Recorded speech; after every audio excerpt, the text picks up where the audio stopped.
Hey, this is Stephen Amell, and you are listening to Tomorrow's Legends, the podcast. Don't fail your city.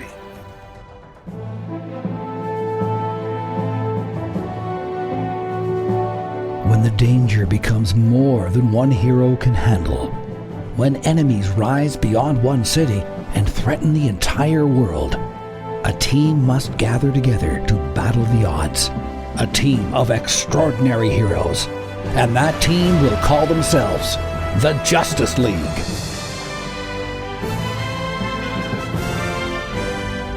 Yes, hello, legendary leaguers. It's the best of Oprah, the best of Jerry Springer, the best of Arsenio Hall. Ooh, that's a deep cut. And The Tonight Show, all in one, brought to you by The Joker. As we take a look at Justice League Season 2, Episode 21 to 22, called Wild Cards. This is The Flash, who's not taking a risk on the gambling tonight. And I'm your eye in the sky, Harley Quinn. Truly, you are. Oh, I wonder if Green Butterfly has that trademarked. You better watch out. I know, right? I thought of that. Hello, legends. Hey, Gideon. So it is the OGs tonight as X-Force is off somewhere doing something. I don't know, maybe he's busy gambling tonight. Got caught up. Yeah, he took a trip to Vegas. Yeah, I think so. I hope he didn't get caught in all this craziness. Oh, yeah, who knows? Who knows? Well, you're listening to Tomorrow's Legends, which is covering Justice League, obviously. We began this whole journey with Legends of Tomorrow.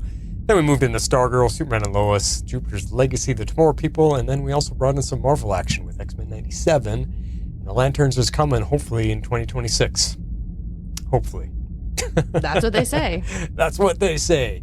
There's also a dive into DC on the network. That is Silver Fox and Green Butterfly, and they are talking about the Sandman right now. And me and Silver Fox are going to be doing a Peacemaker special Season 1 episode probably within a week. So if you guys are listening to this or whatever, get your feedback in as soon as you can about Season 1 of Peacemaker, the entire season.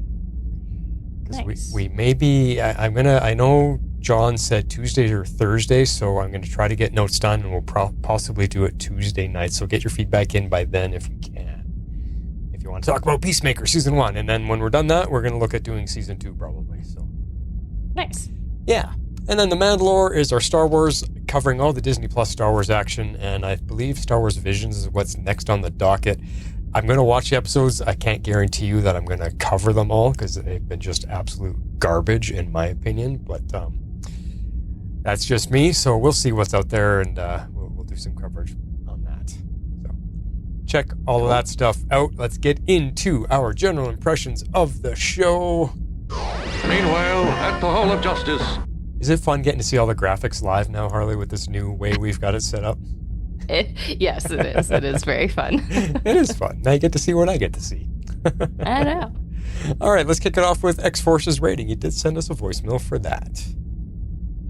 This is Jeff, X-Force 11, reporting in about wild cards. I am out this week getting a little much-needed R&R. Even heroes need a little time off. But I wanted to give my thoughts on wild cards. So I love this 2 episodes. They were a fun battle episode, especially in the first one. And I enjoyed getting to see this Royal Flush gang and getting to see them take on the members of the League. And anytime Mark Hamill is playing the Joker, it is just so fun, and getting to see Harley as well. But the second half with Ace is very fun because getting to see somebody who Joker is using and then she turns around and realizes it and pays it back after him is just a lot of fun. I thought it was a good 2-episode arc that way, and again we get to see some carryover of a storyline with Green Lantern and Hawkgirl finally admitting their feelings for each other and moving the romance forward. Alright, those are my thoughts. X-Force is out. Yeah, Harley, what did you think of your animated counterpart being a big supporting guest this time around? It was pretty cool. I was like, oh, hey, look. It's me. Yay. Yeah, Joker and Harley episode. Loved it. Totally, of course. It's always fun. Well, what did you end up rating this two-parter? So I give this one 8 reality TV setups. And I did find it very entertaining. It was a little difficult to organize notes-wise, but that's okay. We're going to still have a fun discussion, lots to talk about. But overall, it was really fun to see a Joker-centric episode, especially with Harley. But I always tend to forget how dark their relationship really is until they kind of play it out on screen for us. And I was like, oh, wow. So we are going to talk about that a little bit towards the end of our notes. But the Royal Flush Gang was really fun to watch. It made for a very interesting set of foes for our heroes, I felt. And so it was fun to see them kind of battle it out over both of these episodes. Dark is one way you could describe it. I can't wait till we talk about it. It's twisted. That's kind of my word for it.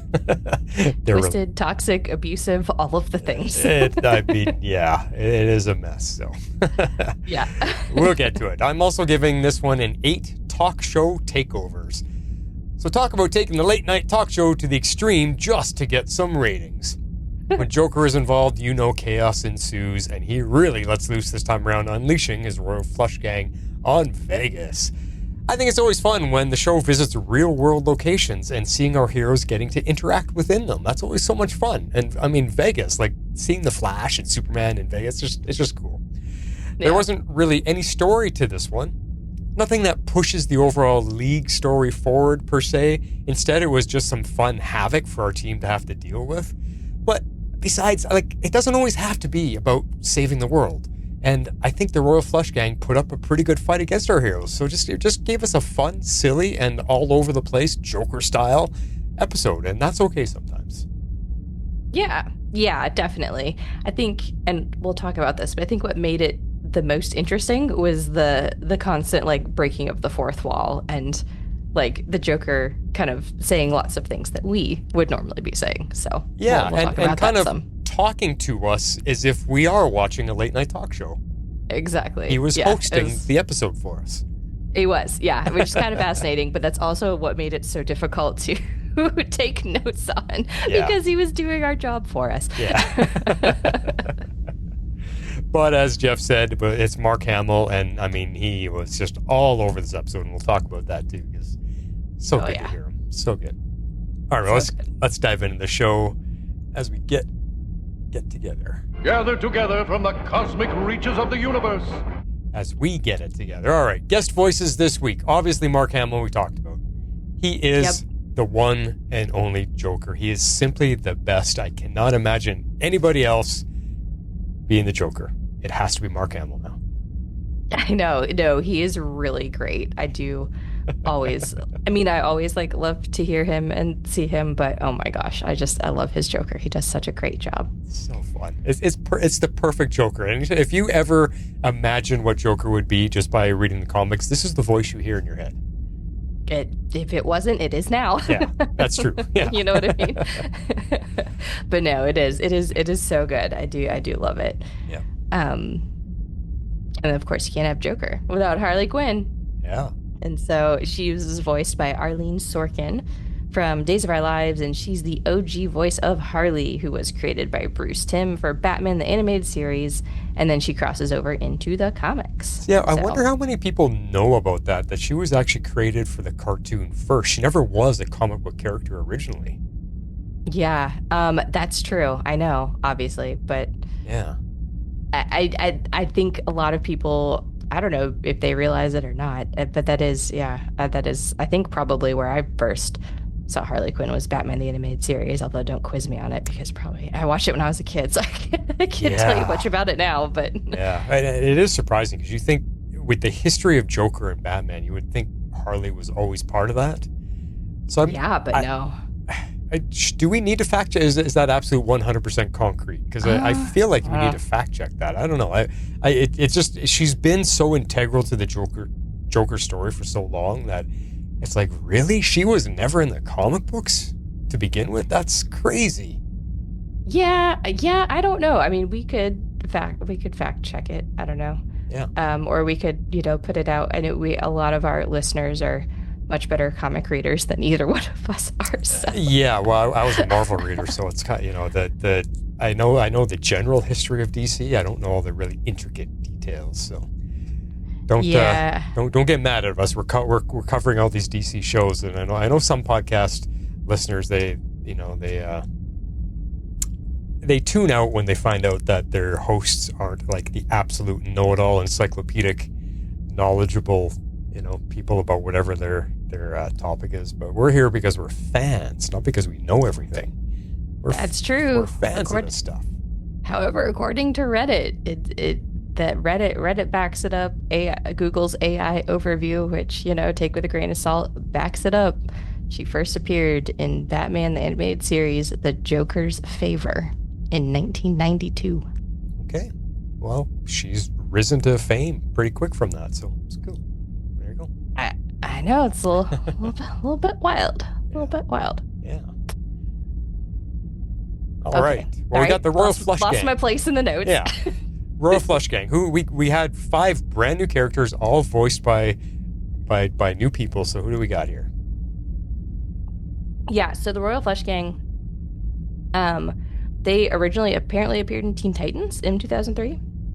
And so we have the same actors. So we have Tin, who's voiced by Carrie Payton, Ezekiel from The Walking Dead, Cyborg in animated media, and he had superhuman strength and durability.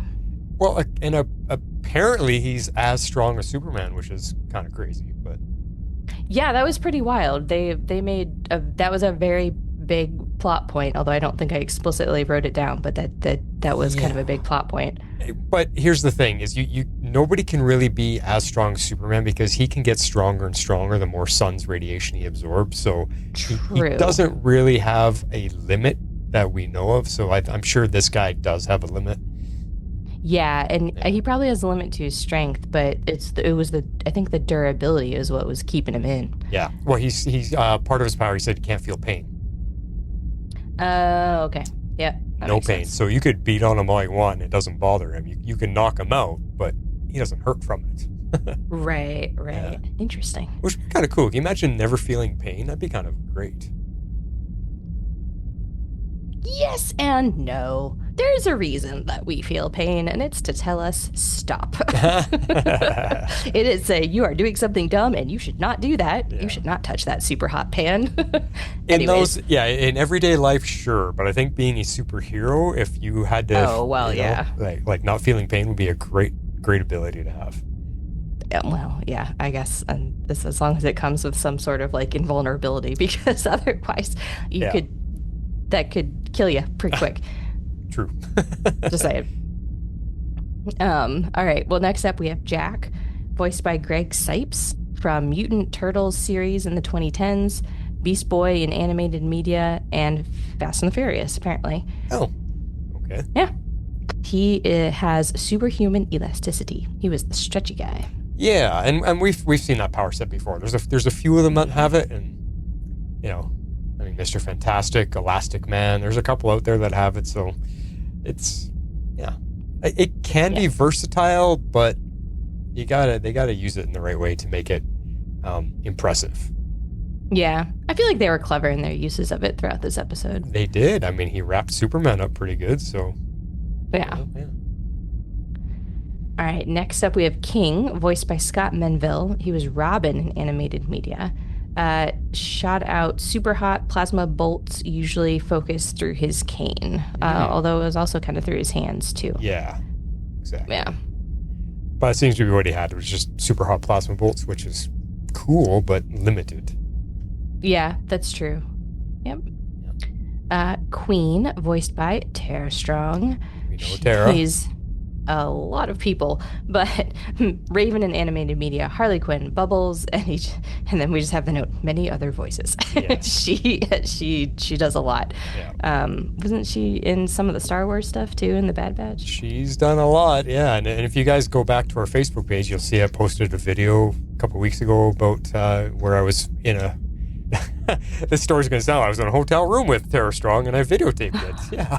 Oh, no. that falls right into our first topic of it. But no, it was with her. Please and qualify. Yeah, she was, it was voice actors from the Futurama TV show. That's right. Yes. Yeah. Okay. I was like, we have talked about her recently. Yes. I cannot remember the context. There we go. Okay. And I forget, for some reason, his name is slipping my mind, but he did all the voices in Futurama. I don't know why. West? No, not Adam West. That was Batman. Billy West. Isn't it Billy West? Yeah. Thank you. I think so. I think that's what his name was. Yeah. So. Yeah. Anyway, I was in a hotel room with Tara Strong. We'll just leave it at that. Oh my God. Okay, I won't tell Lisa. Well, anyways, Queen is able to telekinetically control and reshape metal. That was a pretty cool power. Pretty cool. I mean, very Magneto-like, right? But, very Magneto. But still, I liked how she did it. She used it. She was pretty cool. So. Yeah, clever uses. So I liked that. Yeah. And then last but not least, we have Ace, voiced by someone. that particular one went missing. He left it blank. You're right. I'll look it up in a minute. But she's also Starfire in animated media. Harley Quinn. We have a lot of people voice Harley Quinn apparently, and many other characters.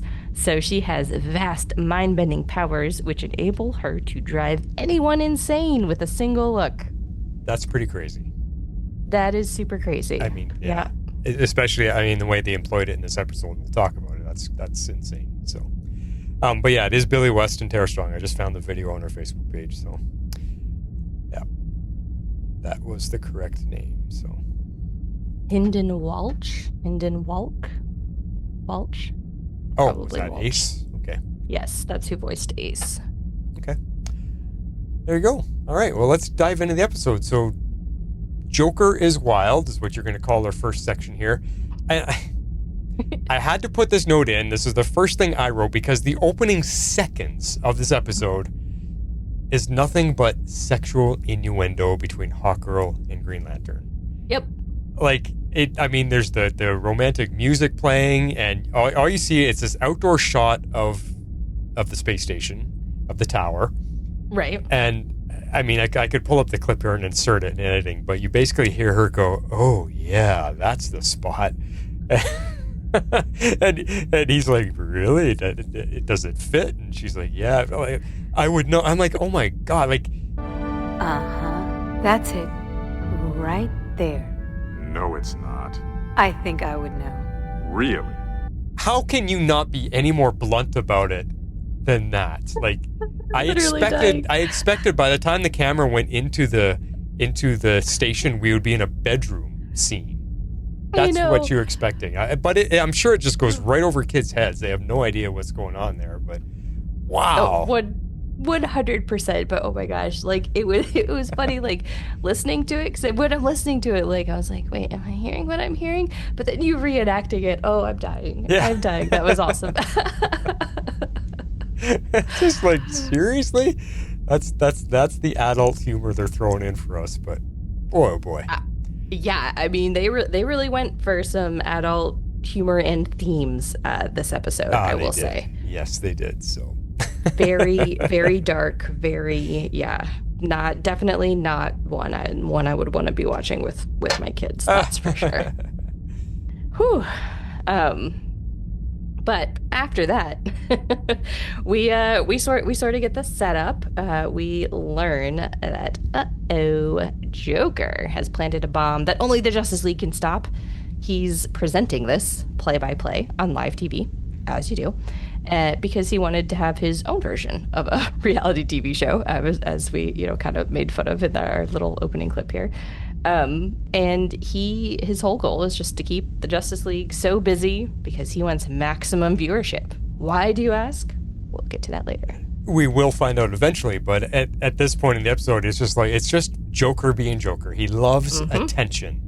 Even when he's not trying to do something like this on such a grand scale, he just loves attention. And this is just a perfect story set up for him. He's just like, you know what? I'm bored. I'm going to have some fun. Let's plant some bombs around Vegas and see if the League can get them all in time. Because there ended up being 25 bombs they counted. We get the reveal that and eventually there's 25 bombs. So it's just him having a little game. He doesn't even care. He wants to get the exposure, and he wants to be entertained. He just loves to have a good laugh and be entertained. And to him, this is fun. Let's just put Vegas on high alert and lay a bunch of bombs. And they're not all real bombs. And it's just Joker. Yep. You don't expect anything less from him. He just wants to have a good time. Yep, exactly. So, and it goes through stages. I think this is what's so interesting because he has it like build up. It's like, oh, we're gonna start, relatively low stakes, and then we're gonna go what you think is big stakes, and then there's gonna be like the big misdirect for the end. So yes, the first thing that we learn is just that there's a bomb. It's just somewhere in Vegas. And so, of course, he tries to summon the entire Justice League, which is an amusing scene that we will hear later. And Superman ends up locating the bomb because he has X-ray vision. I guess Joker forgot about that, or maybe he didn't. I don't really know. It was hard to tell in the moment. Yeah. And then Flash shows up right behind him to kind of like help out. So you think they have it handled, and then all of a sudden they get attacked by the Royal Flush Gang. So that was kind of something that, you wouldn't necessarily be expecting, although I think, we all kind of already knew the setup for this episode going into it. So it's like, oh, hey, there they are. Yeah. And of course, we've got Joker giving us a play-by-play, which is fun as a viewer because this is the point where, like, he is starting to say some of the things that we would be saying about the situation or that we would be thinking about the situation. Right. So, yeah, it was kind of funny. Well, it's funny because he wants the entire league there, but I noticed Wonder Woman didn't show up and Martian Manhunter didn't show up. Yeah, I know. They were notably missing. Yeah, just Lantern, Hawker, Flash, and Superman. That was it. And Batman. And Batman, so, yeah. I was going to say, I think we were only missing two. It's just Martian Manhunter and Wonder Woman, right? Yeah, they're just missing two. Which is kind of funny, though, because later on in the episode when he's like, Joker's showing the screen, here's my Royal Flush Gang, and they're going up against the Justice League, and it shows the entire Justice League, but two characters weren't actually in this whole event. Exactly. Which is standard, though, for the episodes. Yeah. They've always got to leave a couple out, otherwise they're too overpowered. Yeah. But you're right. Like Joker just started narrating it for us and giving us the play-by-play, and some of the things like he does say some of the things that we're thinking, but even says some of the I don't want to say insults, but some of the things that we usually laugh about because we've talked about Superman not being the smartest all the time, and even Joker, he's like, well, let's see if the big blue buffoon can figure this one out, and like he's yes, so it's pretty funny. Yeah, no, and he has to dig on Flash. We'll get to that one in a little bit. I know I have it somewhere here in the notes, but we get. So like they're setting up, I guess, the meat of this episode.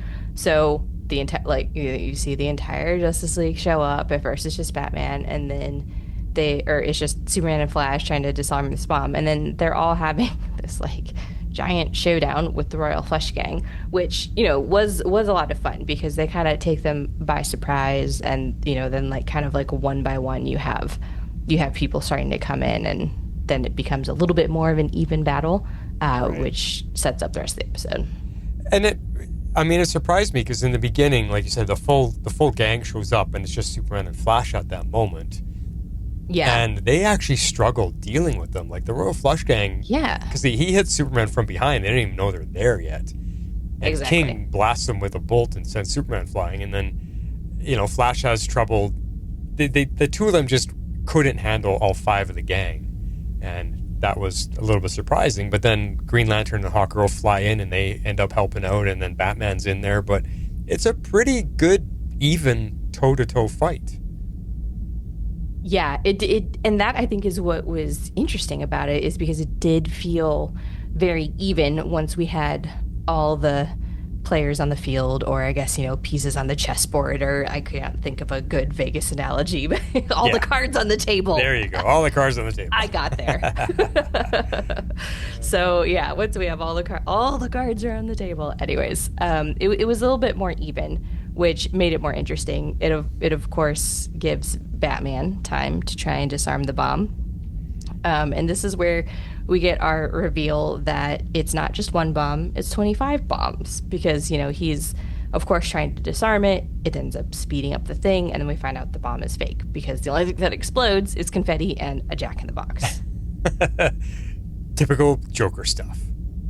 I know, yeah. Just like, yeah, smoke, confetti, yep. jack-in-the-box, like, haha, just kidding. But this is a great, like you said, it escalates the situation because at first they're just looking for one bomb, but then Superman's like, wait a second, and he flies up into the sky above Vegas, and he's scanning around. He's like, oh, there's one, oh, there's one, there's one, there's one, there's one, there's one, and then Joker's like, yeah, there's 25 of them, like, and then for them now we've got only 4 members of the Justice League, and they have to spread out and find 25 bombs, not knowing which ones are real or not. So no matter what, they have to find them all because they can't ignore any of them. And I thought, okay, that's a huge escalation. Now, not only are they against the clock, but they're in a rush and they have to be very, what's the word I'm thinking of? They have to be very, not focused, but just Thorough. Yeah, I guess that's another word. Sure. Like they just can't miss any. So I like the setup and I like the escalation and of course I like Joker just having a great time because now that everything's happening, he's in control of all the cameras and he's able to say, hey, let's go check out what's happening on this part of town with the Flash. Look, okay, that's pretty boring. How about we go look at Batman? Look at Batman. He always provides me entertainment. He was. I mean, not only was it Mark Hamill, but Joker the character, he actually provided a really entertaining TV host. Yeah. When you think about it. He did.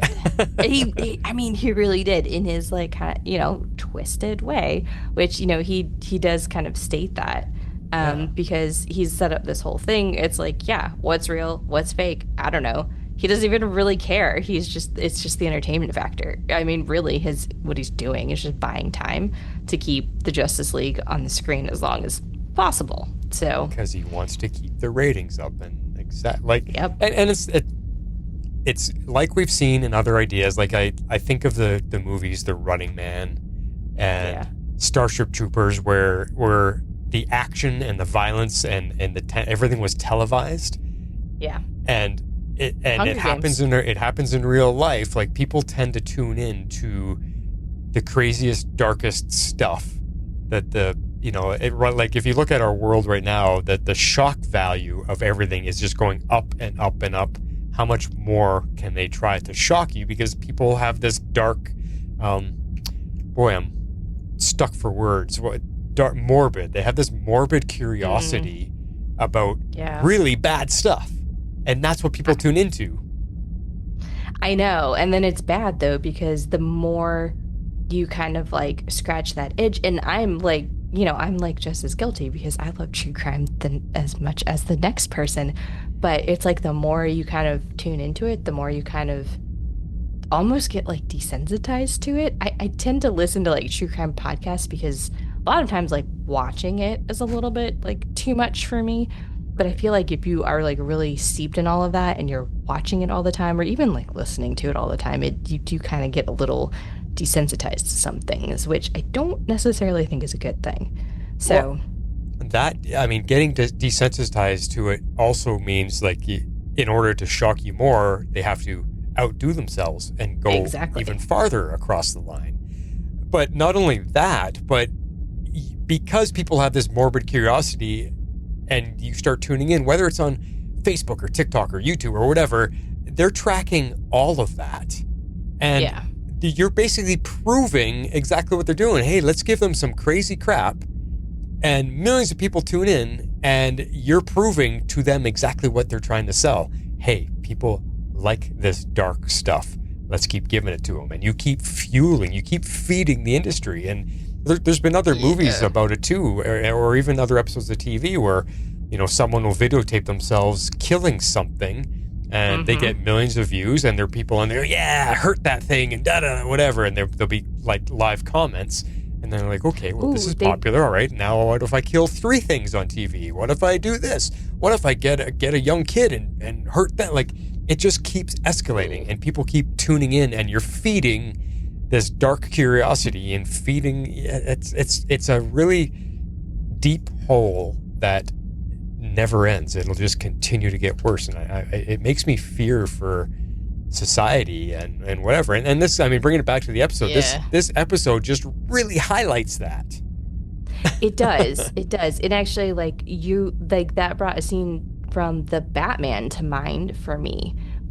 In the first movie, well, I guess at this point that's the only one. The next one's not out yet. Anyways, in the Batman, didn't they have a scene like that with the guy, like the main guy? Did he end up being the Riddler? I don't know. I watched it. I don't remember. I only watched it once. I watched it once. I liked it, but man, it creeped me out. Like, they nailed the horror vibes. I'm just saying. Yeah. And so I kind of didn't go back and want to revisit it because I like a good horror movie, but I don't like to rewatch them over and over because they do freak me out. Right. And I watch those at night. Anyways, moving back to the scene at hand. So Joker's trying to keep up his ratings, and so this is the part where I want to talk about the Flash a little bit, because we do get to see him actually disarm a bomb with Batman walking him through it, which I feel like was a cool moment for him, just because Flash, he's not, this version of him, he's not like exactly dumb, but he does always seem maybe a little less intelligent than some of the others in the group, like, you know, like Batman. I don't know, Superman, in like some instances they're joking that like he's not like the most intelligent, but he did know how to disarm a bomb, whereas like Flash didn't. So it was just kind of interesting to see that dynamic at play. Well, it makes me wonder if they were all, because they're all on comms together, so Batman gave instructions on how to disarm them, so maybe they all listened and now they know what they have to do. But oh, good point. Superman, also being Superman, he's indestructible. He knows that he can quickly do whatever, and if the bomb blows up, he just absorbs it anyway, and it's okay. So, but true. Talking about your thing with, we always have to remember that this is Wally West. This is not. Yes, it's Wally West. Yeah. Where Wally West was not. He's well. I don't want to discredit him, because Wally West is also really smart when it comes to science and all these different things, because he had to figure things out to get with his powers as well. He's just not the same as our other Flash, the one that we watched for 8 seasons on the live action TV show. Like, he's not a scientist and what was his job? What was Barry Allen's job? He's a CSI. CSI, yeah, like that's a whole different level of intelligence. And Barry Allen was a lot more reserved and intelligence and go through the process and figure things out. Whereas Wally West has always been more of a hothead, more like he'd rather race the cars down the drag strip than doing like. So he's more one to jump into the fray without thinking things through. But he's not dumb. He just doesn't have he has a different type of. Well, he's kind of like Hawk Girl. Yeah. He's kind of like Hawk Girl. They act first and then think later. I think he's slightly less impulsive or slightly less smashy than Hawk Girl. Yeah. Impulsive is a perfect word. They're both impulsive. Yeah. Hawk Girl figures she can swing her mace around, hit first, ask questions later. Flash figures, I'm fast enough. I don't care what it is. I can beat anything. I can outrun everything. Because he can always like contain it or come up with a... Yeah. So that's something. That's the difference. Where Superman's he's got the experience. He's the Boy Scout. He always figures out the safest way to do something. And Batman is just he's the one that has to understand every detail about every situation. Yeah, that's true. And I don't know, how do we describe Green Lantern? Green Lantern's he's the military guy. He's the one that I find he faces every situation from a military perspective. He does, but there's a level of intelligence is not the right word. I want to say like methodical, but that's also not the word. I don't know. We're struggling with words tonight, but you know what I mean. Like he follows a regimen of like going through the steps to get to the solution, a process. Yeah, he's very process oriented, which is interesting. And then Wonder Woman is kind of a throw her fists first, ask questions later type of character too. Yeah, she's got a bit of a temper actually, which we saw a lot in the last episode, because she was ready to punch her fist through Toyman's head there. True. And Martian Manhunter, I mean, how do we describe him? he's kind of an observer. He sits back and watches before he reacts. He kind of observes everything before he gets involved. Calm and collected. Yeah. Yeah, for sure. Because he knows what jumping in without understanding the situation has done before. So True. So there you go. There's their breakdown. Yeah, so, little bonus. Yeah, so this is Wally West. He's impulsive, and he just thinks he can outrun everything. So, but you did mention, like, he is starting to learn to rely on his team. He gets to the bomb, and he's like, I don't know what to do. Joker's in my ear. He's distracting me. Batman, can you help me out? And Batman's like, yeah, I'm a little bit tied up at the moment, but sure, do this, do that. And he helps him out. And it was cool. It was cool that they're relying on each other in the heat of the moment. Yes, I felt like they were working together well as a team, which isn't something we've been able to say for them in a lot of these episodes. Yeah. So since they kind of called that out a few episodes back, I feel like we're seeing a lot more teamwork. Right. Exactly. Or you have people fighting the teamwork or the tension, as you could describe it, like between Hawkgirl and Green Lantern. So we saw them kind of like bickering back and forth in the beginning of the episode, and she's kind of starts doing this again. But because we've heard how to properly disarm this bomb, we know what he's doing is the proper process. So again, he's process oriented. He's doing exactly what Batman said. And she kind of tries to stop him from doing it. She's like getting in the way and is about to, I don't know what she's about to do. I'm like, lady, you need to just like back off for a second. But I think like what I thought was hilarious about this is that Joker, we forget he's got this remote detonator. I completely forgot until he does this. But he says at the very beginning, hey, if I get bored, I can just blow it up at any time. So they've got a real one, and he blows up the bomb. And so, I think the interesting part about this whole scene is when Joker's narrating, he explicitly calls out what all of us can plainly see, the sexual tension between the two of them. Yeah, that's and then right. like he's like the way he's saying, he's like, will they, won't they, will they admit their feelings? And then we're just like, yeah, he's right. Which is kind of hilarious.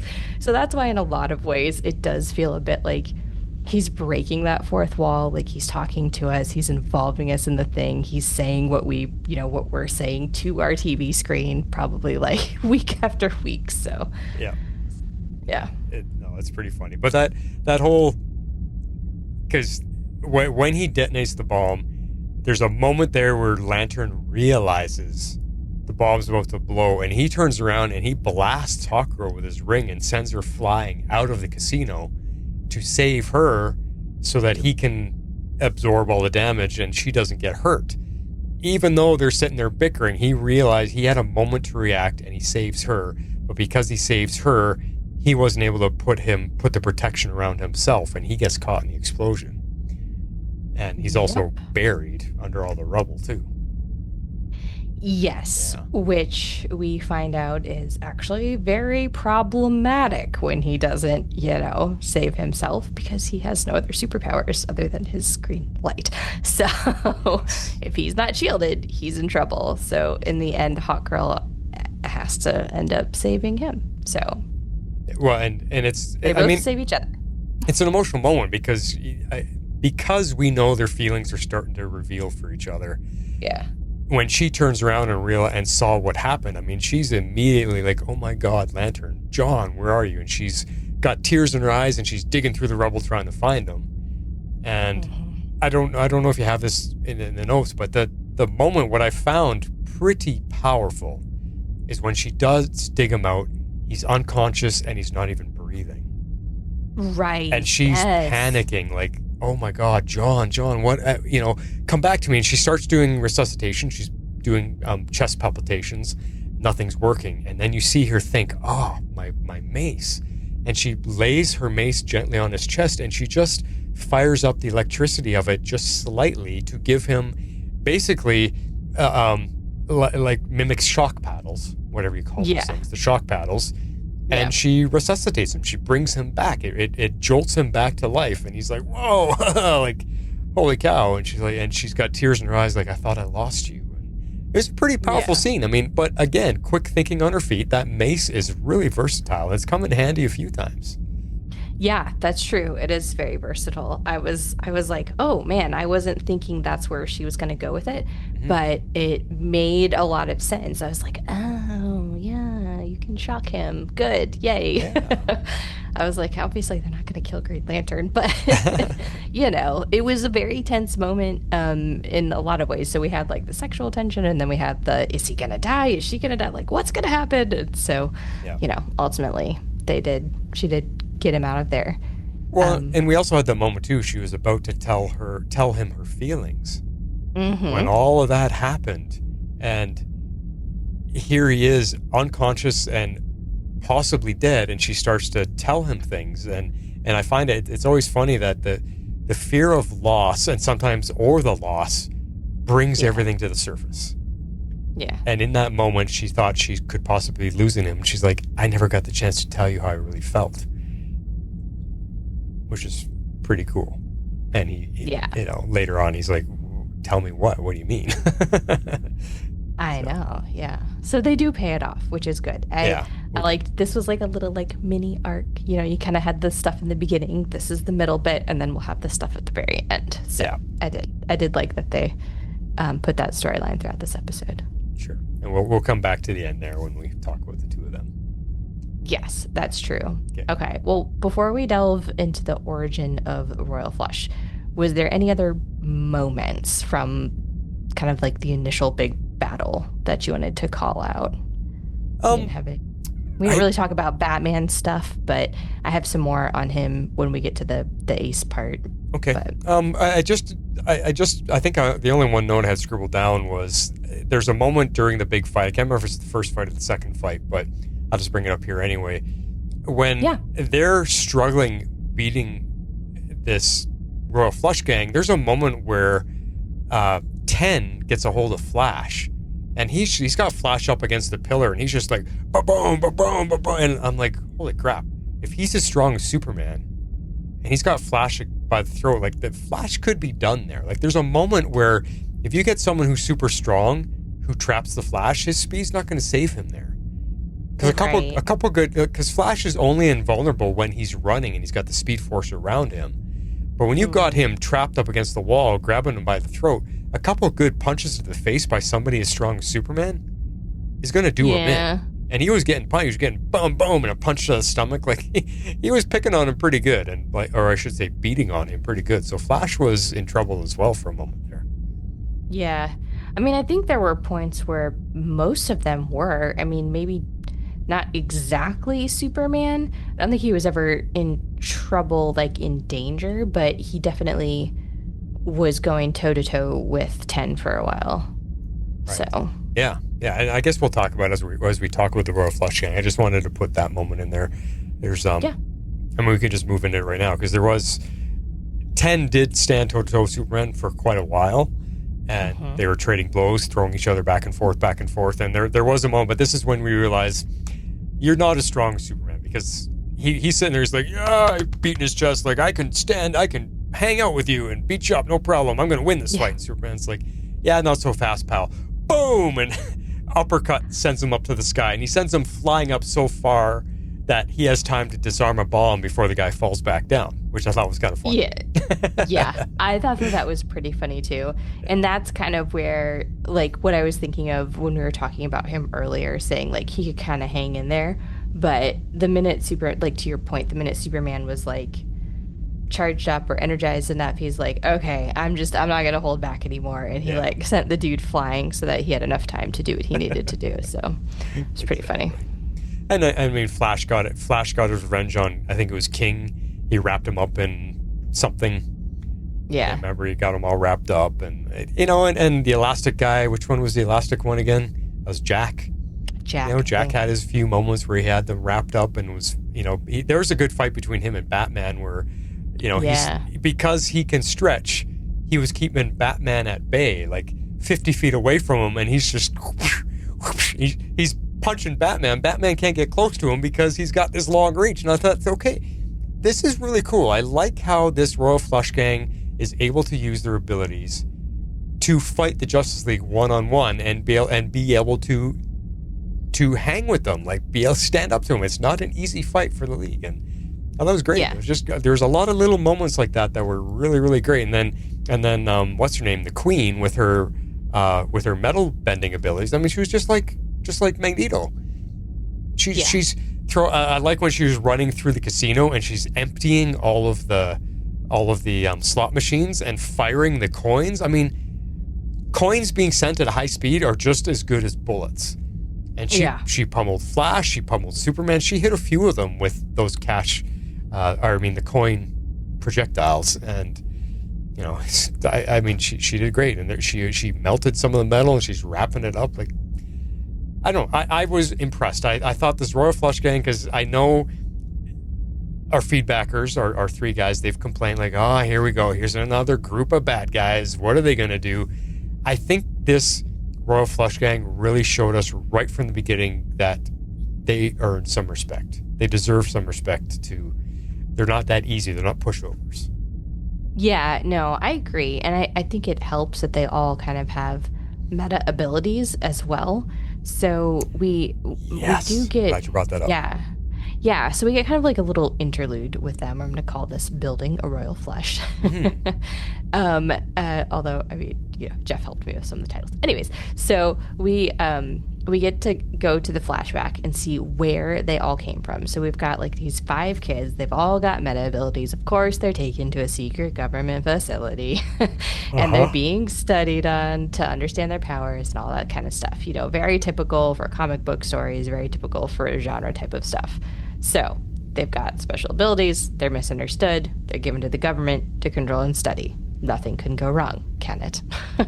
I mean, we've seen, how many times have we seen this before? But it's such a good story to tell because, it's what the government would do. What? Somebody's not normal human. We're going to study them. We're going to see if we can take advantage of it and use it for our own needs and, whatever.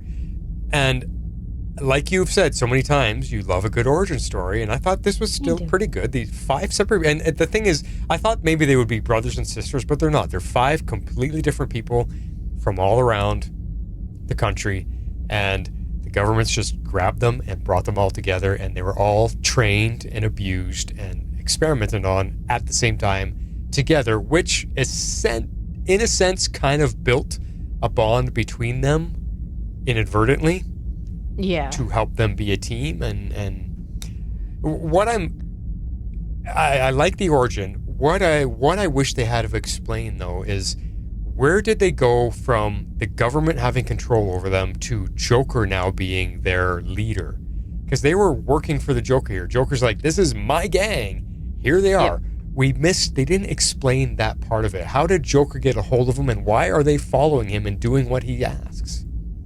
They sort of do. So as I don't think I explicitly wrote this out in the notes, but in this part of it, in one of the flashbacks, he does say, and then I confronted their headmaster. Like, apparently, through his ways, he got wind of who they were, and he went to, their special school or whatever.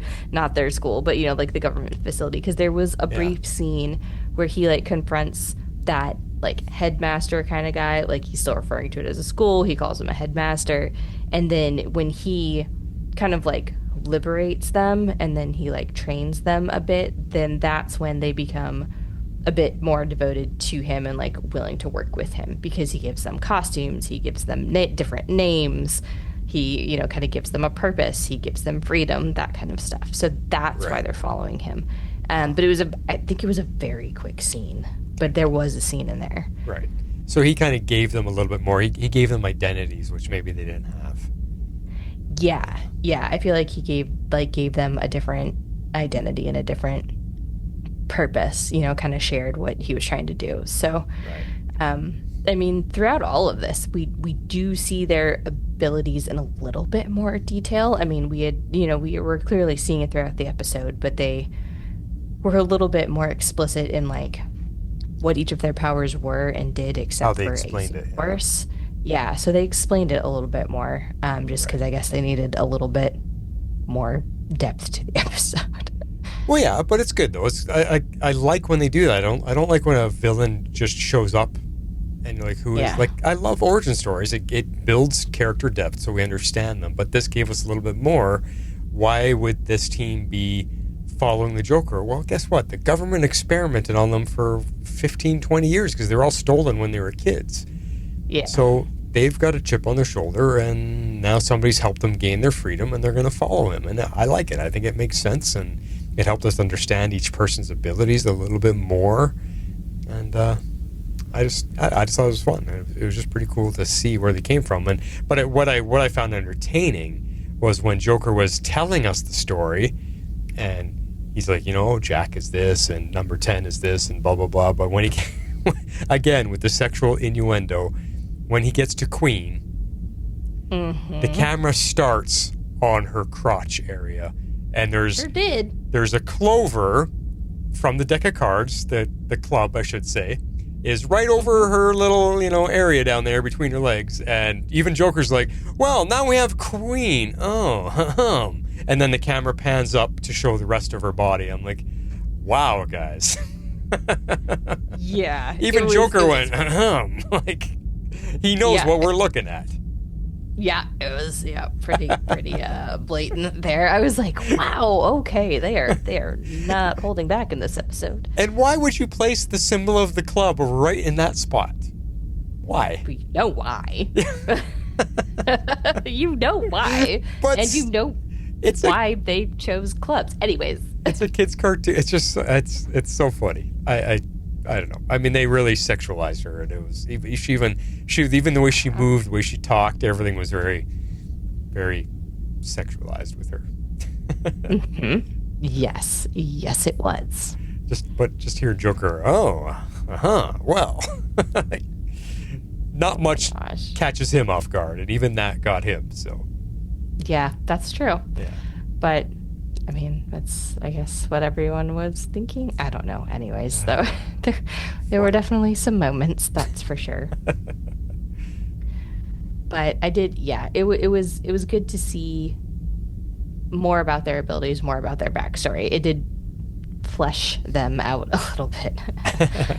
Not flush, but flesh. Anyways. Yes. So the last person that we start to learn about is Ace. So they keep alluding to her. They keep kind of showing her. She's almost comatose. She seems very locked in her head. Catatonic, I would say. That's a good word. Catatonic. That's her eyes are just wide open, and she's just staring straight ahead, which is creepy enough as is, because when you see kids like that in horror movies, you're just like, oh my god, no, don't want to look at that. She's creepy. But you're wondering why she's not in the fight. What is he saving her for? What can she possibly do? They built her up there's something special about her, and if she gets involved, I think our team's in trouble. They just gave you that sense of feeling. They did. They built it up really well. They kind of had us wonder. I mean, they had me wondering, that's for sure. I'm like, okay, what's the reveal going to be? What is it she can do? What? Yeah. Why is she his ace in the hole? Because this is your first time through, so you're probably really going, I have no idea who this girl is. No, I didn't. And why is she don't the know ace? Enough. Exactly. And I did not know enough about her, the comic backstory or about the Royal Flush Gang to know that either. So we learn that Joker's plan all along was to get as many people watching as possible so that he can use Ace, who can drive them all insane.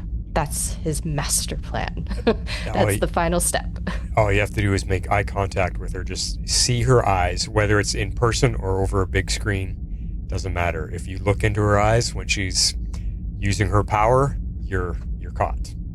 You're trapped. Exactly. Yep. So if he's got 100 million viewers watching the TV, because he even says we have all the late night channels, all the TV news channels, everybody is tuned into us. This is exactly what I wanted. Now I'm unleashing my ace in the hole. Exactly. Yeah. And so, I mean, he does that, and she, as long as she's able to make some form of eye contact, she can use her thought waves to, I guess she alters your perception.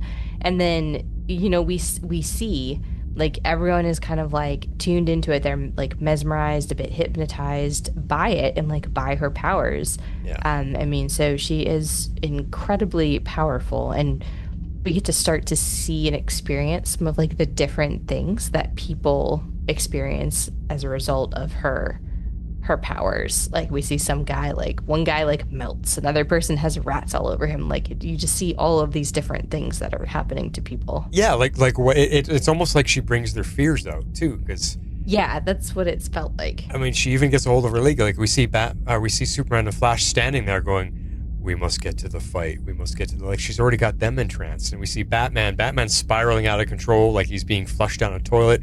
He can't control himself, and he's fighting it.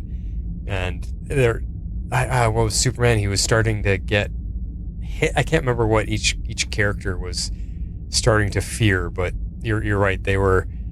She got a hold of all of them, and that was, and I mean, great for Joker, because if he's now in control of the Justice League, they're all wrapped up in their own little fear. It's very similar to the Dream guy we had a few episodes ago. Yeah, that's true. Same concept, but this was them having to.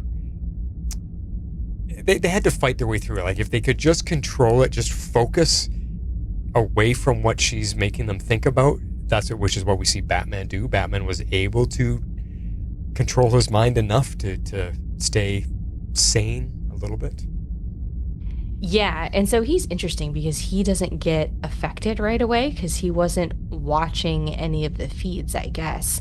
And so we didn't really talk about this part because I kind of have brought it into the notes here, but he is fighting with Harley at one point in time, and he is very suggestive to her, and he's like, "Hey, did you notice that Joker has this new pet, this girl named Ace, and she's kind of taking your spot?" And so he riles her up and uses it to his advantage, because before Batman shows up, Harley actually shows up, and she's very angry.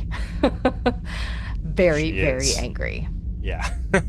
And so, of course, she confronts him, and this is where it takes a really, really, really dark turn, because their relationship is it's very toxic, it's very abusive, it's very, very, very bad. And it's sort of like, you know, he kind of tries to like sweet talk her, and then she gets these like big like puppy dog eyes, like, "Oh yes, it's always me," and then he like turns on her in a heartbeat. It is wild to see. Like, it is just very brutal. I mean, he like straight up decks her and like sends her across the room. Yeah, that's what it was. He backhands her, like, because she's pissed off. Like, she's taking swings at him, and I think she grabs a lamp or something, and she's swinging at him and knocking him around a little bit. And then, like you said, he sweet talks her and sucks her in. And then while he's hugging her, that's when he backhands her away. Yep. And I don't think kids just don't understand what's really happening, or like how toxic and how brutally unhealthy this relationship is between the two of them. No. And even for an animated show, for us as adults, it's still coming through so strong. Like, wow, that is a messed up relationship that they're showing us. And it's just bad. It is so bad. It is. It's so bad. I love these characters for like very distinctly like different reasons. I don't really know why. Anyways, I'm always been drawn to like some of the villains, but yeah, their relationship is incredibly problematic, to say the least. It is, but yet it's so weird. Like, you somehow always root for them to be together. Like, it's so weird. It's like he has us as much manipulated as he has her manipulated, almost. Because it's like, who else would love these two? Well, each other. They would each love each other. Like, they should just figure it out and be together. But it's just, But then we go from that scene where he throws her to the side. Yep. Batman, Ace has Batman on the ground, and he's like losing it, and he's having trouble fighting her off. And Joker takes advantage of it and just starts beating on Batman. Like, he's kicking him repeatedly, kicking him. I forget what weapon he had in his hand, but he's beating on him. and you could feel how much Batman is getting hurt. Yeah. And it was a crazy moment as well, because this kind of reminded me a little bit of The Killing Joke, where he's beating on Robin and he eventually kills Robin. This was his moment where he almost takes Batman down, but we know he'll never kill Batman. He just wants to punish him all the time. But True. pretty brutal moment for Batman to be that vulnerable and Joker being all over him. Yeah, I mean, it was. I think these scenes were pretty crazy, and they were a little bit more drawn out, so we get to see more of Batman's hallucination than we get to see of anybody else's. But he stays in it, and he's kind of constantly fighting, constantly trying to get to Joker, and we're just kind of thinking, he's just trying to get to it, he's trying to stop it, like whatever. But we noticed that he noticed something. He noticed something that Joker had. He had this headband, and this is the headband that can control Ace. And so once we have that reveal, she kind of turns on Joker a little bit. So it gets a little bit crazy, like, because he's fighting his way there to reveal that that it's the headband, when we think it's something completely else. Like, that was a reveal I did not see coming. I was like, how are they going to get out of this? Yeah, like you said, he had it hidden in his jacket. Batman reaches in and grabs it. Like Joker, that's when Joker he's about to come down on him with a 2-hand overhead smash with one of the lights on the pole, and that's when Batman reaches up and grabs this thing from in his jacket. And I think he says something to Ace, look at what he has, and Ace turns and sees it, and you see her go from her catatonic state to angry. She recognized that's the thing the government used to control and manipulate me.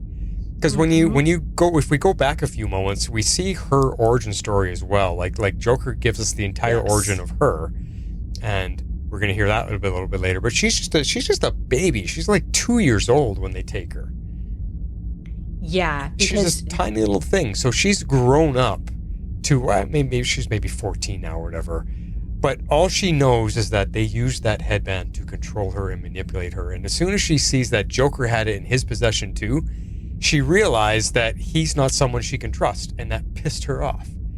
Yep. So Batman gets a hold of him, and she gets up and walks over to Joker, and she then puts her power over him and sends him into a spiral. And I mean, you didn't think it was going to work, because earlier in the episode he claims, she can't drive me crazy because I'm already crazy, which is a great line, and that's why I picked it as my favorite scene. That is a great line. But she basically turns up the dial on her powers, and it gets to him and sends him over the edge, which is it's the only moment that Batman can use to actually win in that moment. Yeah, that was pretty wild to see that she ultimately is able to kind of put him, I don't know, like over the edge, really. I mean, he gets like stuck in whatever state, and he himself goes kind of catatonic at the very end there. So she does. Yeah. Like, and I think she emphasizes, I'm just looking at her right now, like she emphasizes it. He's backing up against the wall, and she actually grabs him by the head and just really like stares into him. Yeah. I'm not gonna let you hurt anybody more, because she says, I know, there was a line she has, she says, I know what it's like to hurt other people, and I'm not gonna let you do that anymore. So it's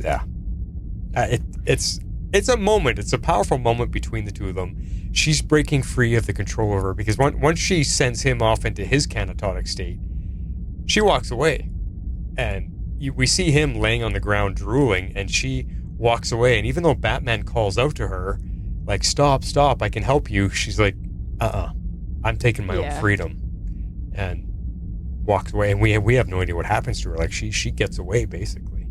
Yeah. Which is crazy. So I don't know. Yeah. We'll have to see what ends up happening if she makes another appearance at any point. But yeah, possibly, right? There she could. So she walked away.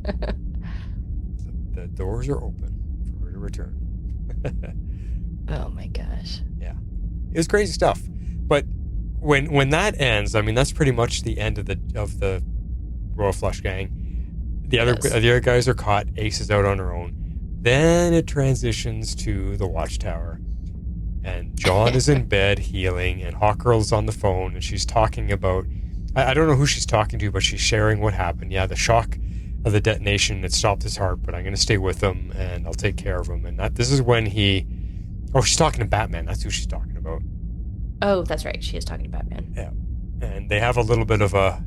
They have a nice moment with her and Batman on the phone. She's like, I'm sorry I left, but And he's like, it's okay, take care of Lantern. She's like, yeah, I'll stay with him tonight. And then she goes to the bed and he wakes up. And we get this little moment. He remembers, before he got knocked out, he remembers that she was about to tell him something. And he's like, what were you going to tell me? And she's like, no, nothing. And she's like, no, I've waited. She's like, you need to heal. We can talk about it later. He's like, no, enough time has been wasted. Let's talk about this now. I really care about you, and I know you feel the same way. And she's like, no, it's too difficult. We're like comrades. We're warriors. And he's like, great, that's good news. Then we got something in common. Like she's pushing back on it, and he's like, no, enough. Like, let's be together. Yeah. And what I loved about this moment the most is that he reaches up and takes off her mask.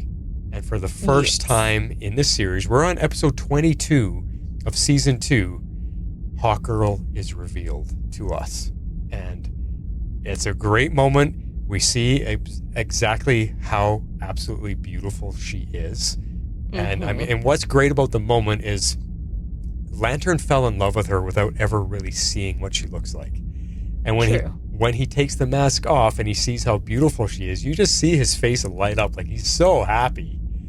Yeah. With what he's looking at. It's such a cool moment. And she's got a tear in her eye. And to me, it's just great. It's just Hawkgirl's revealed, and I love it. And there's beautiful music playing. And then they get into the super long kiss. And it was a really, really long kiss for this cartoon. And music's playing. I was like, now, if that isn't Disneyfied right there, that is a Disney kiss if I ever saw one.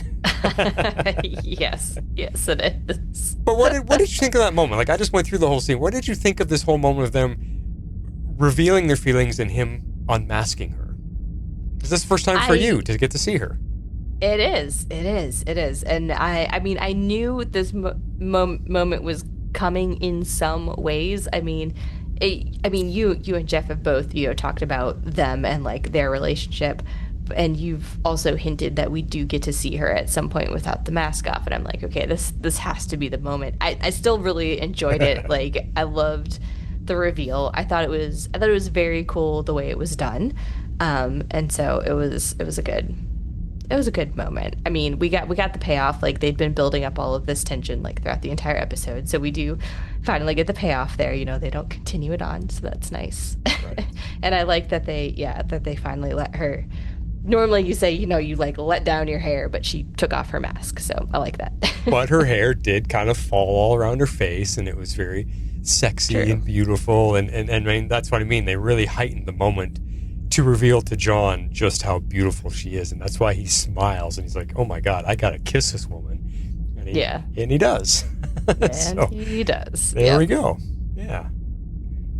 Fun moment, fun reveal. And we'll see where it goes. Cause I know later on, once we get into Unlimited and stuff, we do see her with her mask off a few more times, especially when we get into her story, when they go back to Thanagar and all that kind of stuff. So you really get to see. Nice. In this scene, it was very shadowed, so her eyes look kind of green, but they're a teal color. Okay, yeah, they did look very green. Yeah, but when you see them in the bright light, they're very teal colored, and it's beautiful. Like, she's just a gorgeous character. She gives Wonder Woman a run for her money for sure. That's true. Yeah. And her voice. So, but yeah, there you go. That's where the episode ends. I know. It was good. It was a fun episode. Yeah. Overall. Fun pair. All right, well, let's get into our ad break, and then we'll get to our favorite scenes, which is coming right up. Shape out an eagle! Isn't that a funny clip to use? That's right from the cartoon, the Wonder Twins that you and me began and all.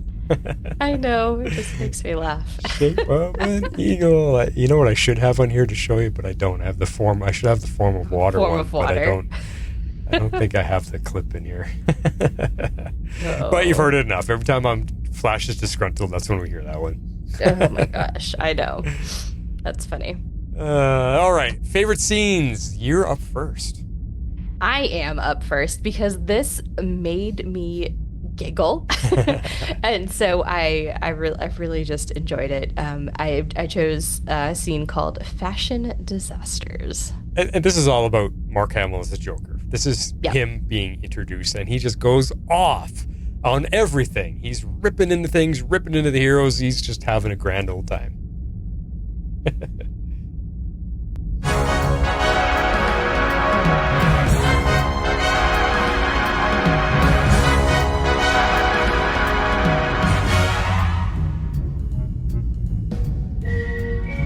Here's how we do this little tango. I've tucked away a great big time bomb somewhere on the Vegas Strip. Only the Justice League can stop it. Because if anyone else tries, I press this and kablooey. No waiting. Now, I know you'll want to see the big bomb hunt from the best possible angle, so I've set up hundreds of cameras all over town. The League won't be able to burp without us looking in on them. And since every good suspense show has to have a ticking clock, here's mine. Oh, what were you expecting from me? A round number? Ooh, our very first remote's coming in. What's happening up there, Cupcake? I'm over the south end of the strip, Mr. J, and it looks like word got out pretty quick. The people here are so scared, they're even willing to go to Los Angeles! Sorry to interrupt, but I see one of our stars approaching the red carpet. And he's in black, always chic. But here come the fashion disasters. I'm surprised their mummies let them out of the house looking like that. While they stumble around trying to find my bomb, let's see how the local economy's doing. Oh, it looks a little slow.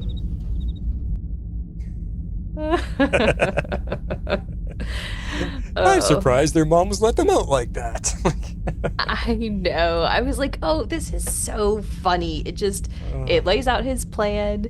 It kind of gives us the feel of like how the show is going to be. He's narrating everything. We get introduced to Harley, who I did not realize was going to be in this episode until I see her in this moment, which was very cool for me. And then, of course, he's talking about Batman and how chic he is and the fashion disasters, which I'm 99% sure we've said almost verbatim on our podcast. Well, it's funny when you're saying that's when Superman and Flash are coming out of the jet. Mm-hmm. And I'm just laughing. I'm like, yeah, so funny. So funny. So, hey, you know who would really appreciate that scene too is Dan, who provides all of our voice acting interludes, because this is exactly the type of entertainment that Dan loves, and he loves to be that guy providing that. I should ask Dan if he could do a Joker voice. That'd be pretty funny if he could do it, because I feel like he can. I'm sure that he could. Yeah. I mean, it doesn't sound that like some of our like feedback things, I can. Yeah. It has that feel for sure. He could totally do it. He could totally do it. So anyway, pretty fun. Mine is up next, and this one is already crazy, an origin story. This is where we hear Joker tell us who Ace is and how powerful she can be, and it has that line that I love when he says, "It's not going to work on me because I'm already crazy." So this is Ace's origin story. Can't stop looking, can you? I wish I could say it's my animal magnetism, but it's really my little ace in the hole. Different, they called her. Some even said she was a monster. Is this a monster? I ask you, purely rhetorically, of course. Condemned for something she could barely comprehend, our little Ace soon found herself a guest of the government. But even they were afraid of her strange power.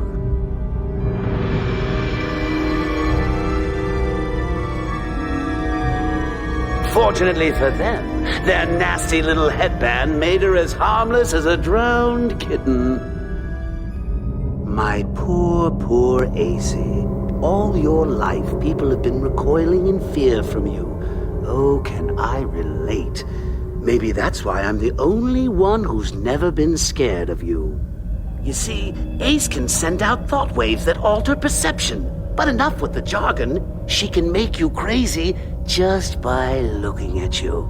In person or on TV. Even as I speak, millions of you slack-jawed couch potatoes are losing your grip on reality, which in my opinion is highly overrated anyway. But you can't look away, even though you know something's terribly wrong. And the best part? I'm immune to all this because I'm already crazy. Turn it up, baby.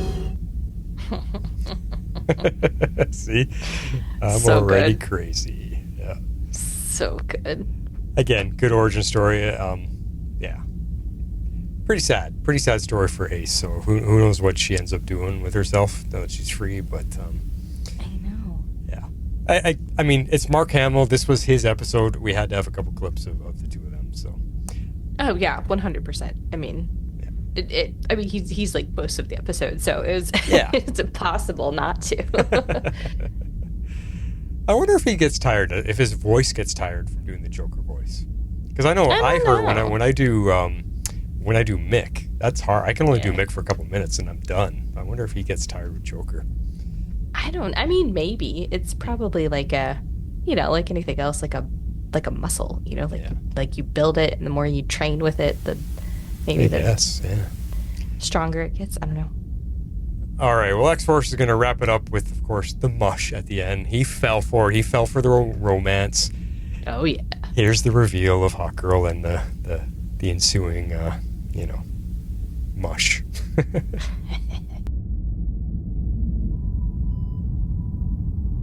It was the shock of the detonation that stopped his heart. No, he's gonna be fine. I'll stay with him tonight. Batman, about before, I'm sorry, No, we never leave a man behind. Right? Right. Okay, I'll check in later. Hey, Hey, go back to sleep. not sleepy. Besides, we've got things to talk about. It can wait. Not anymore. I'm tired of waiting. You know how I feel about you. John. And I know you feel the same way. It's not that simple. John, this can't go any further. Why not? It's crazy. We work together. So, gives us something in common. We can't be worrying about each other when we're fighting the bad guys. Too late for that. What else you got? We're so different. I mean, look at us. Just look at us.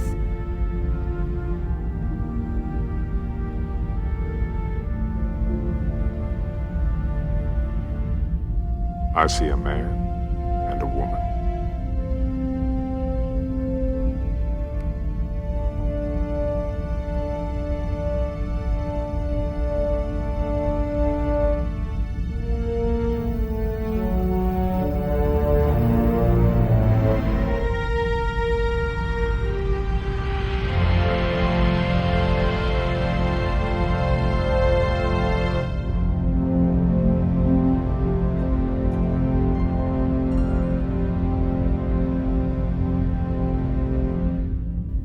Well, it's about time. I love how they timed that at the very end. Oh, yeah. I thought that was great. Even though she's referring to the winning the slots, but it was perfect. But, I mean, you listen to the music, and Disney would be proud. That is a perfect Disney moment after you just watch 2 hours of some big adventure, and the hero and the girl he rescued finally get to be together. Yep. Oh, man. Only she rescued him this time, so. That's right. I just love how she's pushing back. No, look at how different we are. No, we're this and no. And he's just like, you're not putting up any more walls between us. I know. I mean, I agree. It was about time. I mean, come on. Like, how much more tension can we have here? Okay. So I'm glad they paid that off finally. It's pretty funny. All right. Before we get into feedback, we're just going to remind you how you can support the show. This is what you do. If you'd like to support our podcast, you can do so at our Patreon page at www.patreon.com/tomorrowslegends.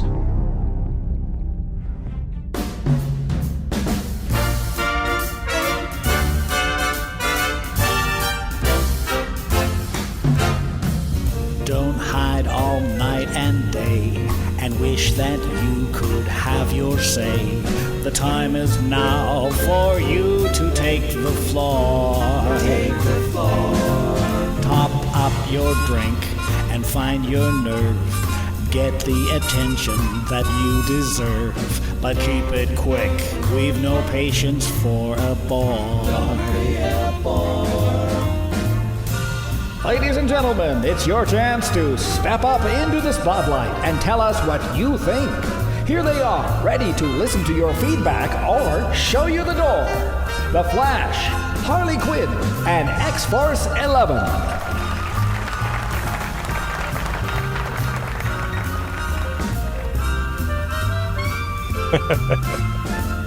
This was exactly the clip I was thinking of. Oh, was it? Earlier. Yeah. That's why I played it. It would just suit Dan, I think. He likes to entertain and he's a joker in his own right. I wonder if he would be offended by that. No, he loves to entertain. I've seen him in so many situations, like when I lived in Nelson, BC, in the same town that he was in. My company that I was working for, we had our Christmas party down at one of the hotels, and they had this great big ballroom, and we had dinner and dancing and all that kind of stuff. But out in the hall, outside the ballroom, they had a grand piano, and one of my coworkers, who happened to know Dan as well, she invited him as her date. So I got to sit with Dan and hang out with him for my Christmas party while we're eating a dinner and stuff. But before the dinner came, we're all hanging out, we're having drinks and stuff and just hanging out. And he just goes and sits down at the grand piano and just puts on a concert. Nice. He's playing and he's singing. There's a microphone there and we're all gathered around, and he's just putting on, nobody asked him to. He just sat down and did it. And that's awesome. I've got a picture. I think I have a picture of him somewhere sitting at a piano. But it's just great. He's just so much fun to be around. He's such an entertainer. That's awesome. Yeah, no, I always love hearing all his different clips that he does. So we get to hear him a lot. So all the time. It's fun. Exactly. It's so fun. Even when I go to his house, when I go down to Nelson and visit him, we'll go down into it because his whole basement is a studio. He designed it in the studio. So we'll go into his editing room where he's got his keyboard and stuff, and we'll just be hanging out, and he'll just oh yeah, hold on a second. He'll swing over and sit down on his keyboard, fire it up, and he just starts singing. He just starts playing and singing, awesome. Just to entertain me, just to have fun. We're just goofing around, it's so much fun. Nice, so much fun. Cool. But all right, so we're gonna kick off our feedback with Comic Geek Kev. Good morning, Royal Legends. I'm a little short on time again this week. I'm on my way out of town for a long weekend, but just wanted to drop a few notes on wildcards. But I want to jump back for a moment to the last arc. I totally missed during my watch that Superman was wearing the coat of the lead wolf, but I did pick it up while you guys were talking. I don't know how I missed that. Also, I thought Savage would be alive in the future, but he made Superman promise he would stop him no matter what.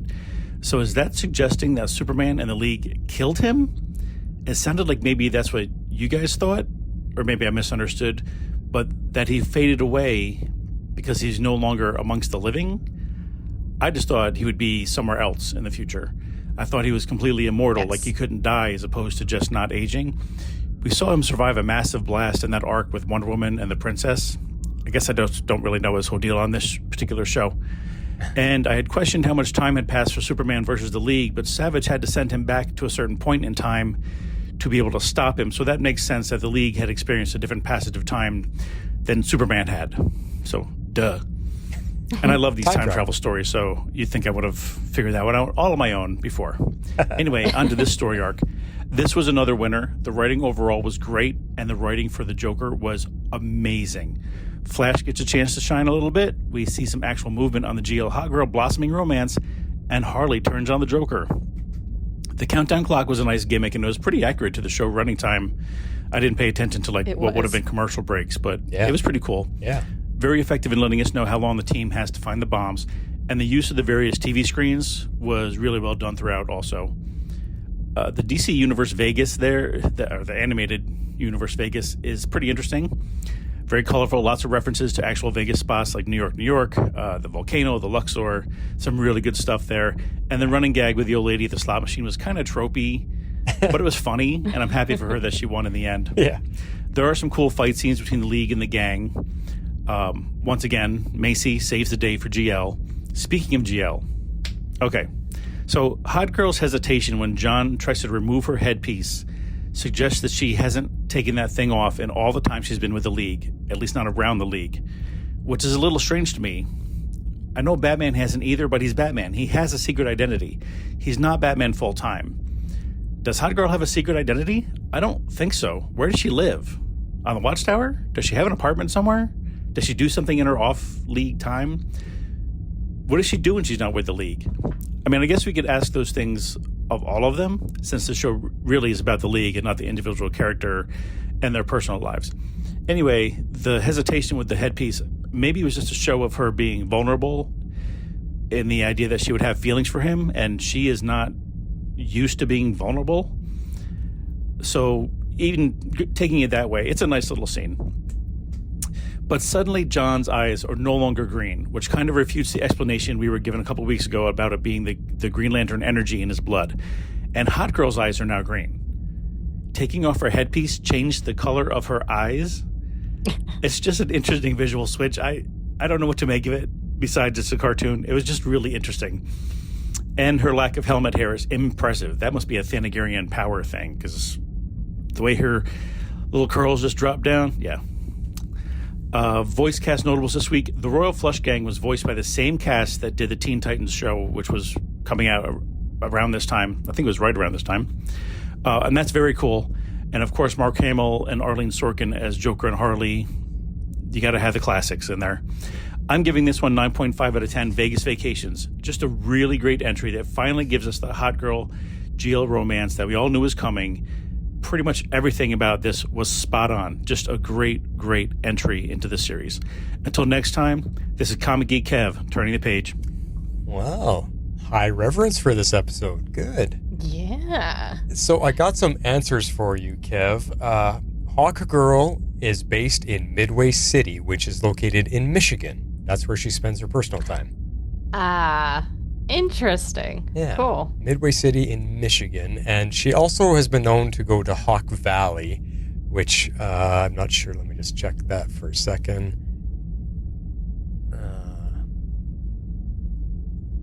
Do a little type in here.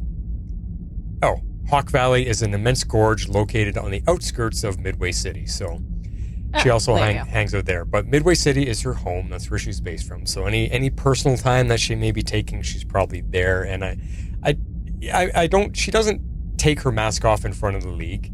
She's kept her identity secret from them, but I'm pretty sure she does when she's just walking around the city at home. Nobody. She's a Mandalorian. Yeah. Well, you know what? Actually, don't check me on that, because this version of Hawk Girl, her wings are out all the time. I don't think she can hide them, so maybe I'm actually wrong on that. Maybe at Midway City she's still Hawk Girl, and she only takes her mask off when she's actually at home behind closed doors. So yeah, that's interesting.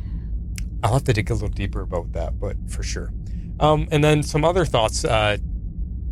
He had mentioned about Savage. So he was asking about Savage and why Savage wasn't there in the future.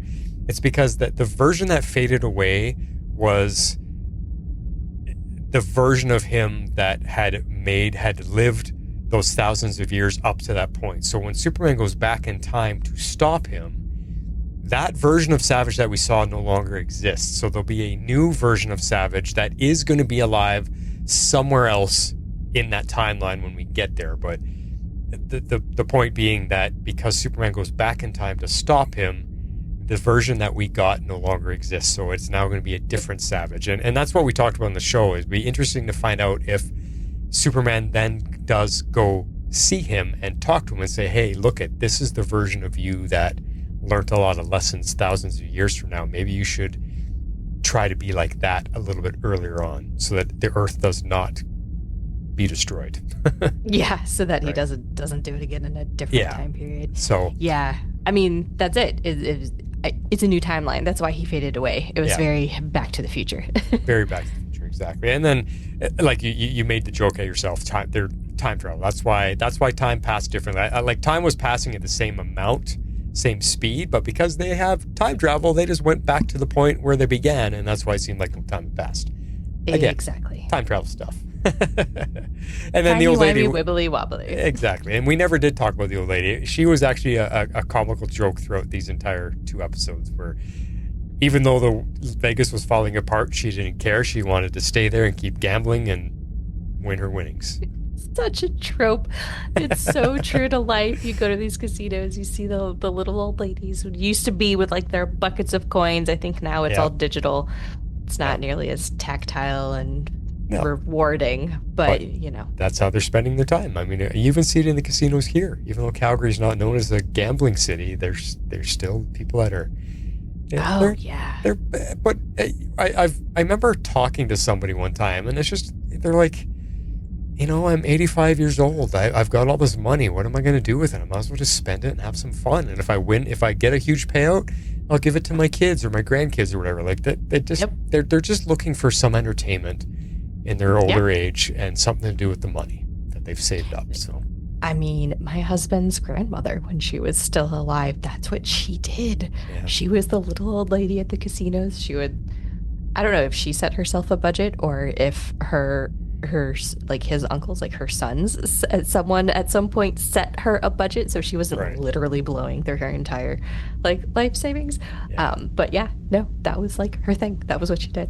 She went to the casino like every night. It was crazy. Maybe I'll end up there too. I don't know. Like, who knows? Like, what are you going to do? You can't bring money with you when you die. So no, you can't. I mean, I agree. And maybe you don't have. You could leave it to your kids. You could leave it to your family, but I don't have a kid, so I don't know what I'm going to do with mine, right?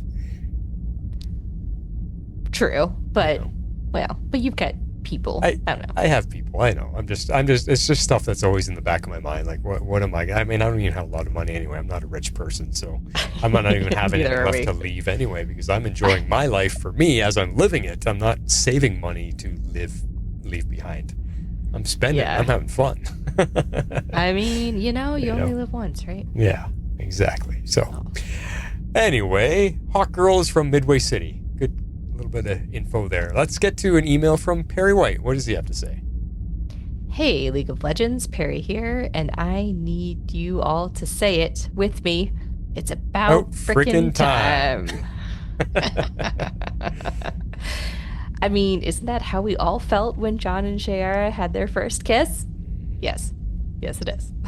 Yep. Yeah, good gosh almighty, does that animated Chica look great without her helmet. It's a whole vibe. I told you. I mean, I know I told you a long time ago. I said, just wait till you see her, Harley. She is beautiful.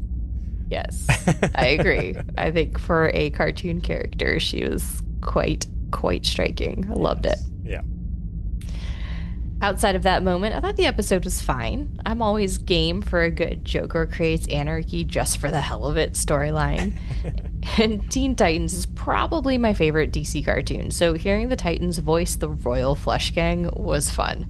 Of course, watching this after they've played the Titans for more than 20 years and their voices are embedded in my brain, I could not see them as the Royal Flush Gang. All I was thinking was, why the hell are Robin, Raven, Beast Boy, Cyborg, and Starfire attacking the Justice League? That is hilarious. It's still fun. Like, it's fun that they had the entire cast come guest for this. I just think it's cool. I think it's fantastic. Yeah. I have not watched Teen Titans either, so I did not have that experience, but I can relate to that. There are certain voices and certain actors that no matter what I see them in, they are always a character, and it takes me out of it, like, no matter what. So I do get that.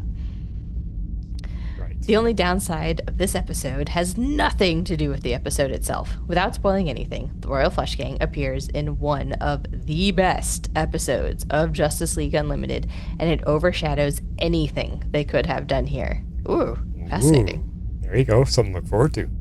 Lots of fun tease. I love that. I give this episode 8 strategically placed Joker bombs out of 10. All right, that's all I got. I've got to wash away Ace's crazy eye powers and put out the next edition of the Daily Planet. Has anybody seen Lane or Kent? These stories ain't gonna write themselves. Great Caesar's ghost.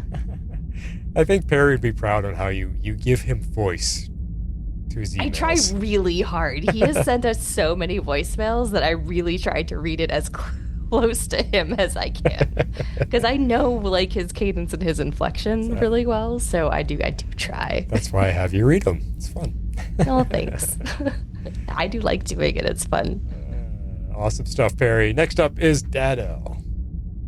Hello, Legendary Leaguers. It's Dad L here with my thoughts on the wild cards. I know what everyone's going to be talking about for these 2 episodes, so I'll give just a little bit of different thoughts than I know what everybody else is going to be talking about.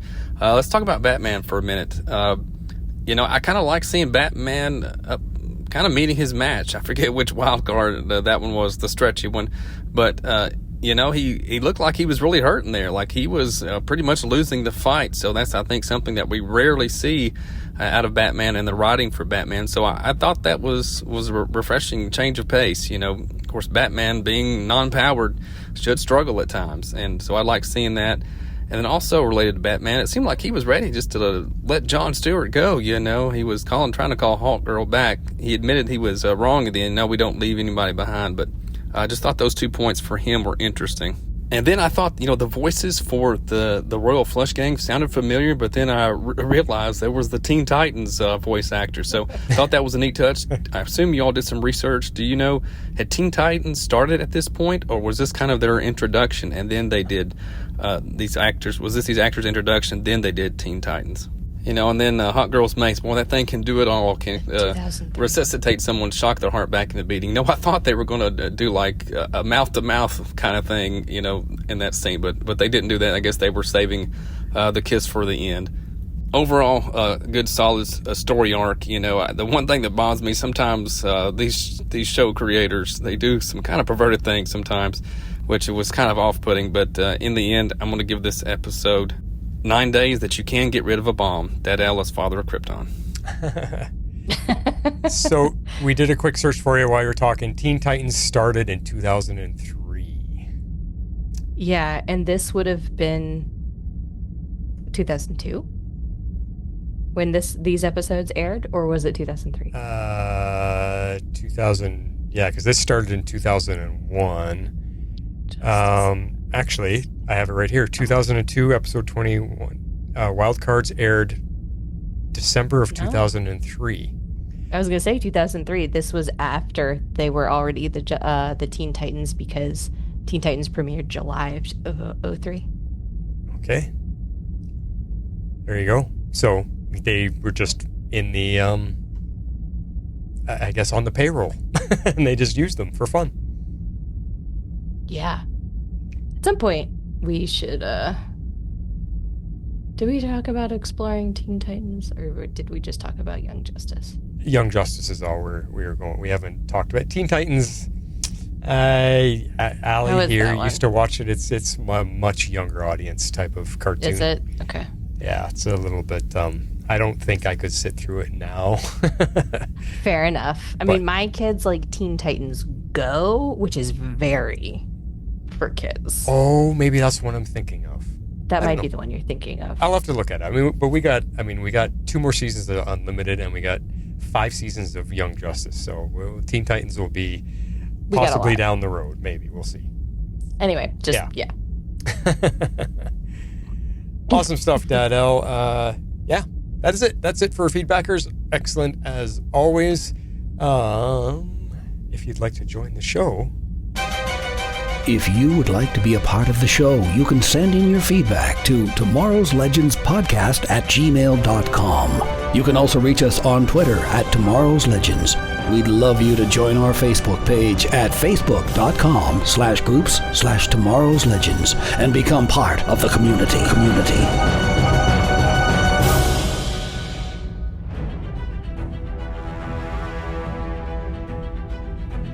Do you notice how in that graphic I time the words on the screen as Dan's saying them? Did you pick up on that? I did not, but it is also slightly delayed. in my version, but that is very cool. I like that. Okay, yeah, as he's saying, here's our website. The email address shows up. Twitter shows up. Facebook, I time it over that, so it's kind of... Pay attention next time, you'll see. Fine, I'll pay attention next time. All right, well, next week is our Christmas episode called Comfort and Joy. Yes, we have a singular episode to watch. Yeah, which is going to actually be weird for once. Yeah, and I mean, it might not even be a very long episode to cover it. It's members of the Justice League celebrate Christmas, so it's probably just going to be goofy and silly and fun. And yeah, we'll have to see. Probably not a lot to talk about. No, I don't remember a lot about it at all. It's unfortunate the timing isn't turning out where this is coming up right near Christmas, so we're in the Christmas spirit. Yes. It's almost Halloween. Yeah. I'm in the Halloween spirit. Yeah, so. Which worked well for this episode. It did. For sure. Well, that's all we got then. That's what's coming up next week. Get your feedback in, and we'll talk to you guys soon. Everybody have, up here, it's actually Canadian Thanksgiving this weekend, so... Oh, that's right. Happy Thanksgiving. Thank you, everybody. Happy Thanksgiving out there to everybody as well. It's my favorite holiday for me because Thanksgiving, to me, it's all about family and friends getting together to have a nice big meal together. It's the only holiday that retail has not really been able to ruin and take over and make it all about spending more money. I mean, yeah, go out buy your turkey, maybe some decorations, but that's really all you can do. They can't, Christmas is all about sell, give gifts, more money. Same as Easter, and Thanksgiving is still relatively untouched. That's why I love it. Only for Canadians. Us Americans have co-opted it. Where do you think Black Friday comes from? Our Thanksgiving is the day before Black Friday. Okay. Well, I guess you kind of mirrored it, but the actual holiday itself is still about the same thing. It's not about... It is. Right? The holiday itself is about the same thing, but Black Friday is the day after Thanksgiving in the U.S. So give thanks, be respectful, and then tomorrow go nuts and hurt everybody to buy that last item that you wanted. Yeah, pretty much. Yay, capitalism. I've seen some pretty horrific videos on your Black Fridays down there. Oh my gosh. That's crazy. Some people do go a little crazy. Yeah. It's not worth it. Just saying. We don't usually go shopping. My dad's always worked in retail, so we steer clear. Sometimes we do, but mostly we don't. Well, everything's all if I'm going to do anything, it's all online now. You don't have to go to the store anymore. You can find all the deals online and just order the stuff. And a lot of times they start the deals weeks in advance. Weeks, I know. They've gotten smart. They know they can make more money. So what's the big deal about Black Friday then? If it's Black Week, just call it Black Week or whatever. At this point, it's the entire month of November. I don't even know. I got nothing. I got nothing. I mean, we just got through. Today's the last day for Amazon Prime Day, so I looked at a couple things that I had are really, really good deals that were 35 or more % off. I was like, okay, now's the time to buy that item. And I got a couple things coming in. So, but Black Friday, I usually look for a couple of the higher ticket items. Do they have a good discount? Yes, great. I find Black Friday is usually better than Boxing Day. Boxing Day used to be the big sale day, but it's not anymore. Oh, interesting. Yeah, see, we don't celebrate Boxing Day in the U.S. either, so... Yeah. I know, we're weird. Anyway. Well, it's just different. I'm glad there's some separation, because Canada wants to follow the States in almost everything. And I'm glad there's some separation. So at least for us, we have Thanksgiving now, and it's still just get together with friends and family and have a good dinner. Simple as that. Yep. That's true.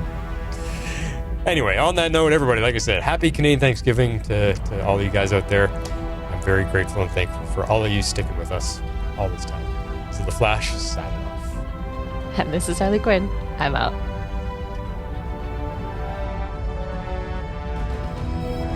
Tomorrow's Legends is not affiliated with CBS, Warner Brothers, HBO, or the CW. We're a fan-made podcast for entertainment purposes only and are part of the Cybercast Network. Be sure to check out our partner shows, The Mandalore and Dive into DC, covering your favorite Star Wars and DC Comics properties. Thanks for listening.